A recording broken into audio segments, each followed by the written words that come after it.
I don't need to use that, right? Yeah, yeah, yep. Good morning. It's a pleasure to be here. As Andy suggested, I was out here partly on business and partly to see the grandkids, so it's fun to get out and do that. Happy to fill in for the gap here. Thanks for the organizing committee for organizing this wonderful conference. First of all, it's a pleasure to see everything that's happening here, and all the talks are great. Happy to take this opportunity to talk a little bit about some work we did recently on crypto policy. Our Keys Under Doormats paper appeared last year, and I'll talk a little bit about that. This will be a short talk, just overviewing the content of that paper and opening it up for questions. I hope we'll have some time for some good Q&A.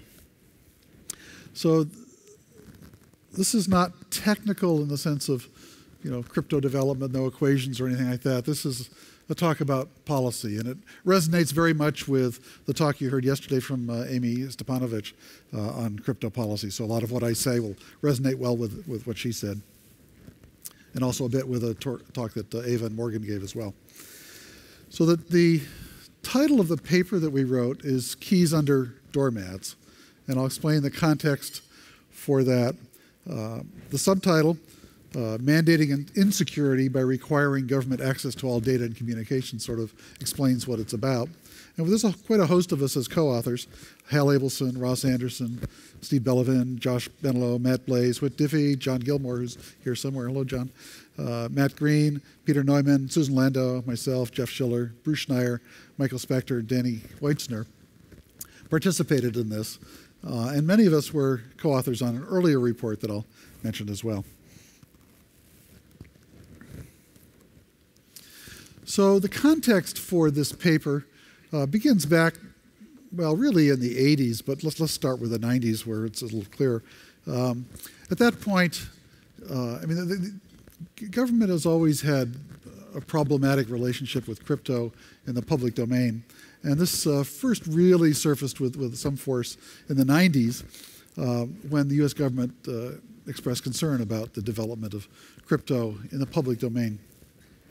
And they proposed a cure, if you like, to the problem of unregulated crypto and everybody being able to use crypto in the form of this wonderful device called a Clipper chip. So this was a circuit that everybody who used crypto would have to use, and it had ways of doing key management that allowed law enforcement access. In fact, there was something called a LEAF, a law enforcement access field there. And the idea would be that everybody should use this and thereby would get reasonably good crypto, except for the fact that law enforcement would have access as well. And so this caused quite a stir and a lot of protest and a lot of posters saying Big Brother inside, saying we shouldn't go there, and I've got other posters if you want to see them sometime. This proposal was eventually abandoned after a lot of debate back and forth. Partly because the particular proposal that was made was technically flawed, and people like Matt Blaze found problems with the proposal that allowed the mechanisms to be defeated. And moreover, the whole policy seemed to be a bit top-heavy and unworkable in a variety of ways. The societal benefits for encryption everywhere, for everybody using the best encryption they could, seemed to outweigh the law enforcement concerns at the time.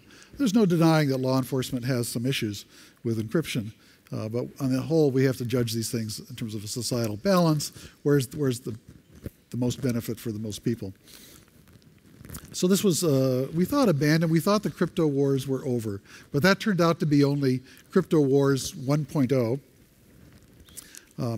The original report, we wrote a report in '97 called The Risks of Key Recovery, Key Escrow, and Trusted Third-Party Encryption, which still reads very well today.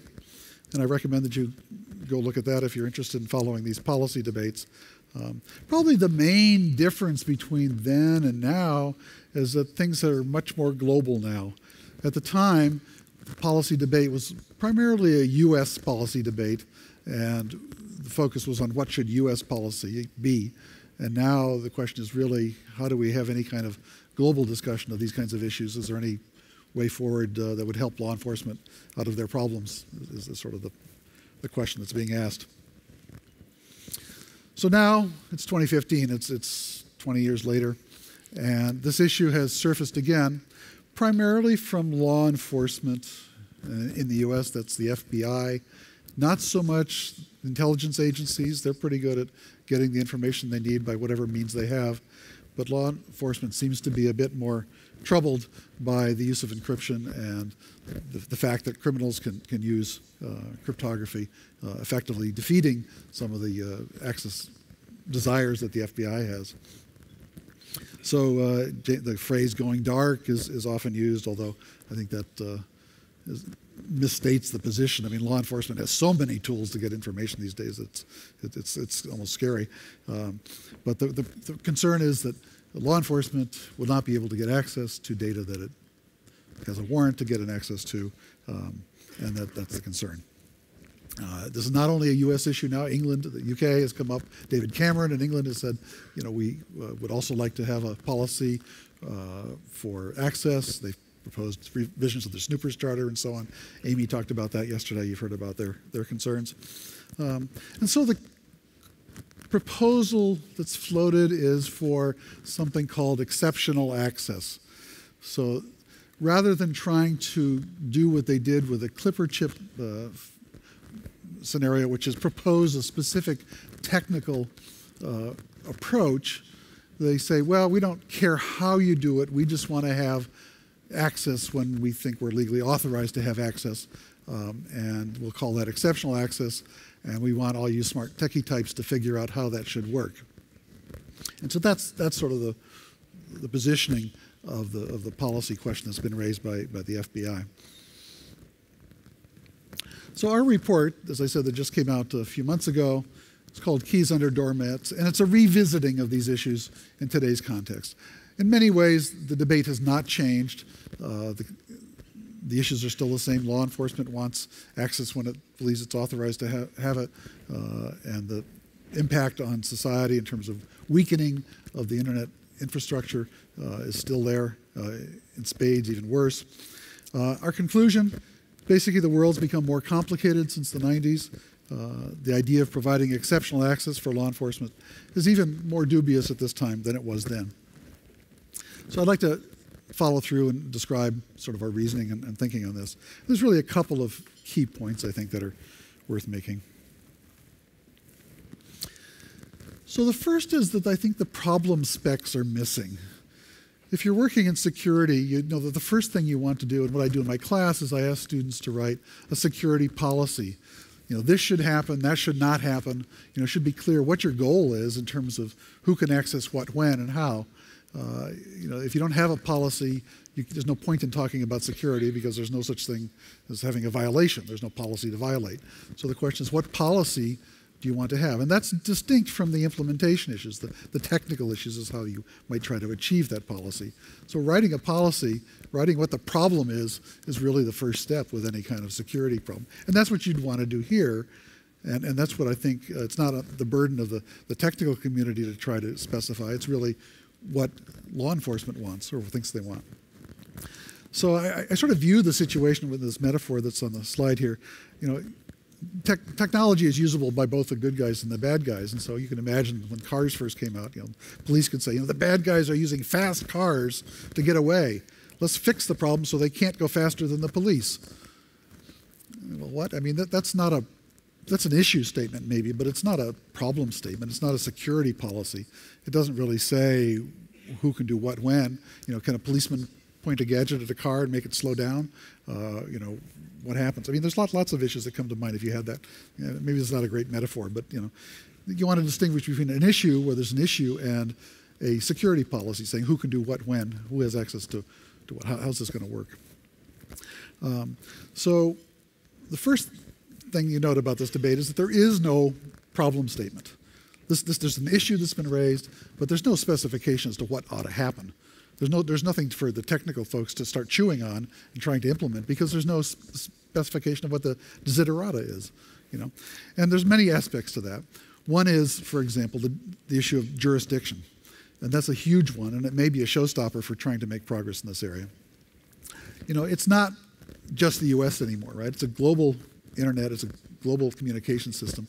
Crypto is used everywhere, and if you're trying to come up with some policy that regulates or controls crypto in some way, you'd have to say what you want to happen for all over the planet. So U.S. law enforcement comes to Apple and says we want to get access to that phone. Well, maybe the policy says that should happen. Well, then British law enforcement comes and says we want access to this phone, and Chinese law enforcement says we want access to that phone, and Israeli says law enforcement says we want access to that phone, and the Iranians want access, and so on too. This is not just U.S. law enforcement we're talking about. We're talking about every law enforcement on the planet, some of whom may be corrupt and have or may be forging their warrants and so on too. So what legal system applies here? What is the policy you want to have? It's not clear. We can't just say in the U.S. it works this way without thinking about the global consequences and the global policy you want to have. So I think that's a really key question to ask here: is what should or what could the policy be globally for law enforcement access? Until you even try to start answering that question, you don't have a goal even to think about. Can China access iPhones of traveling U.S. officials, right? I mean, China is going to have some policy as well. Probably it will mirror the U.S. policy if the U.S. takes the lead on establishing policy. Or maybe China will have their own policies and go ahead and demand access anyway. Or maybe they can hack into the phones already, but that's a separate question. So what's the scope of what one might try to do? The problem specs aren't there. And it's not just Apple, right? We got an ecology and ecosystem built on apps. The Android and the iPhone app stores together encompass some 2 million apps. Right? That's a lot of apps. Many of them use crypto, and they should. Right? So what's the policy on them? I mean, we're trying to catch some bad guys, right? They're using technology in a way that the FBI doesn't like. So if they can't use iMessage, they're going to use some other messaging app. They're very fluid. I mean, they use burner phones all the time. Burner apps would just be the next step. It's not clear that trying to regulate just a few big manufacturers gets them anywhere in terms of what law enforcement is trying to achieve. So the scope of what one might want to do or what law enforcement might want is very unclear, both in terms of jurisdiction, in terms of what components, technologies, what apps, what software pieces might be in the scope here. There's no problem spec here. You can't think about an issue like this without starting off trying to say, what's the problem? What's the spec you want to have? And that's harder probably than the technical aspects of trying to achieve some particular policy. You're trying to figure out what a reasonable policy is. That may be unsolvable, right? Trying to come up with a policy that works globally.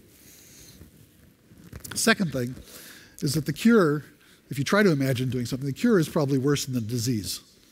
Right? We're talking about some policy, unimagined as yet is what it could be, and then some technical implementation that tries to implement such a policy. So there's a disease you're trying to cure, which is some bad guys using some technology in a way that you don't like, and there's the cure, which is regulation of cryptography or something like this, trying to achieve at least this exceptional access that's claimed to be desirable. So I think it's not hard to make the case that no matter how you try to slice it, the cure is going to be worse than the disease in terms of enabling bad guys doing bad things and causing harm to our country and to the technology infrastructure that we've got. Exceptional access makes the internet less secure, and I think there's two ways it does that. One is directly because it introduces new intended vulnerabilities, right? Exceptional access means there are people who can get access that couldn't get access before, and that necessarily introduces vulnerabilities, right? Those people might abuse their power, they might be corrupted in some way. So there are new vulnerabilities that are definitely going to be created. Those backdoors, if they're backdoors, might be usable by malicious parties. So those are intended vulnerabilities. And then there's an indirect introduction of vulnerabilities because any such system as this is necessarily complicated and will introduce more vulnerabilities to it. If you start getting into the details of what our cryptographic infrastructure looks like and how exceptional access might work, you realize that this is very, very, very complicated. Matt Green wrote a nice blog talking about the Apple crypto ecosystem. He says, you couldn't pay me to try to put exceptional access in this structure. It's really way too complicated to think about almost. So the introduction of complexity is, complexity is the enemy of security. And we'll definitely have a lot of complexity if this ever went anywhere. One thing I didn't list here is the opportunity cost, right? We have a cybersecurity crisis. We have a lot of work that needs to be done on keeping the bad guys out of our systems, and focusing our best engineers and a lot of folks in this room on giving law enforcement exceptional access means they're not doing something else, right? So they're helping law enforcement maybe with a certain class of problems, but there's a lot of things that are then going to get overlooked or delayed or not done well. And I think there's a huge opportunity cost. If we catch a few bad guys using crypto and then have the power grid go down because we didn't get our SCADA protection done in time, that's a serious problem. So I think we have to talk about the opportunity cost here too, because there is a huge engineering cost to even trying to do any kind of exceptional access. So exceptional access makes an essential tool, cryptography, more expensive and difficult to use, right? So there's obviously going to be some overhead. You have to think about every time cryptography used, how would you give exceptional access for this use of cryptography or for that use of cryptography? So a lot of overhead, engineering time, and then cost. You've got people to manage keys and do other things. So I think there will be a penalty for, and I think Amy mentioned this in her talk too yesterday. The people will maybe make bad choices and say, well, we're not going to use cryptography, or we're just going to use weak cryptography or something. So I think that there's a cost there that needs to be evaluated. Exceptional access requires violation of best practices in cryptography. So forward security is one of those best practices that we've been moving rapidly towards, I'm pleased to say, recently. So the compromise of cryptographic keys need not compromise encrypted communications of the past. It may only compromise encrypted communications going forward. That's why it's called forward security. So exceptional access sort of means you've got continued access backwards in time. And so it violates current cryptographic best practice, introduces new vulnerabilities by breaking that. We'd have to redesign all the protocols that we're doing, TLS and things like that, may have to get redesigned. And authenticated encryption, that's not mentioned much, but the binding together of confidentiality and authentication with techniques such as authenticated encryption means that someone who has access to the keys can not only read the traffic, but they can also forge messages purporting to be from the sender. And so you're giving away capabilities that shouldn't be given away.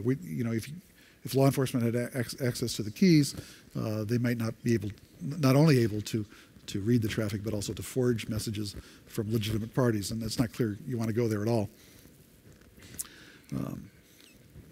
Maybe I'll just insert too, one of the other applications that I like to spend a lot of time thinking about too is voting. And people talk about voting remotely and things like this and encryption. So, in terms of scope, should all communications have law enforcement access? The ballot's supposed to be private. We'll hear more about voting this afternoon. So I think the likely consequence of exceptional access is long-term damage to our national security, right? We'll be spending time doing stuff poorly that keeps us from doing other things well that we ought to be focusing on that probably have a higher priority. The cost-benefit analysis is nowhere near clear. I think you talk about how many crooks are using cryptography that you want to catch, how much damage would there be of this other sort. My guess is that the evaluation will say, even if you could do this stuff, you're making a mistake and investing resources going in that direction. There's many unanswered questions. So justification is one of these. The coverage, what's the scope of a policy you want, both technical, does it include apps, what about foreign apps, what about phones coming from abroad, the jurisdictional issues, and so on. There's just lots and lots of detailed questions that would have to be answered.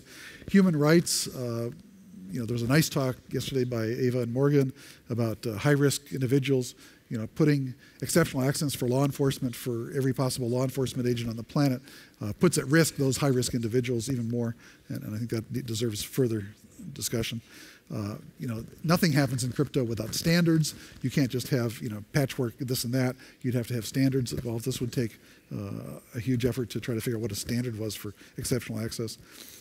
What's the cost of implementing these things? Oversight, compliance, regulation. What if somebody implements exceptional access poorly? How does that get evaluated? You have to submit software for review. How's that going to work? Oversight of the whole exceptional access program. I think a program like that would have to have a sunset clause saying if this isn't shown to be effective, it should be closed down. Unintended consequences, such as the reduced use of crypto, are hard to answer. So all of those would need to be addressed. What can you do? I think if you're dealing with cryptography, as many of you are now, thinking about what exceptional access might mean for the services and the products that you're working on now, and seeing is there any way that could make sense? And if not, speak up. Try to get your company or your organization to speak up on these issues, to say, this is very problematic for us, and try to keep crazy proposals about exceptional access that are poorly thought through from going forward. So I encourage you to not just sit back and watch what's going on, but to speak up. So for more information on our report, you can find it online. Just Google for keys under doormats. It's also on my website, and there's a URL there. So there's lots of more issues and complexity to this. I just wanted to introduce you to the report if you haven't seen it, and review some of the issues here. And I'd be happy to take questions. Thank you.